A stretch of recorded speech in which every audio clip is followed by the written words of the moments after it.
Hello दोस्तों, तो welcome back my YouTube channel Ravi update Haryana. तो हम आ चुके हैं एक नई वीडियो के साथ। अगर आप मेरे चैनल पर नए हो तो चैनल को लाइक, कमेंट, शेयर, सब्सक्राइब जरूर करें। जैसा कि आपको पता है, हरियाणा सीईटी के बाद अब हरियाणा पुलिस की भर्ती आ चुकी है।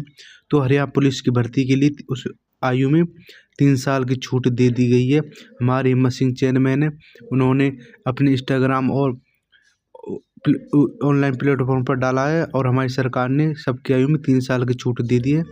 अभी शेड्यूल आया नहीं है, लेकिन ये आ गया है कि 3 साल की छूट दी जाएगी हरियाणा पुलिस में सबको। तो आपको बहुत खुशी होगी, आपको 3 साल छूट मिली होगी। धन्यवाद।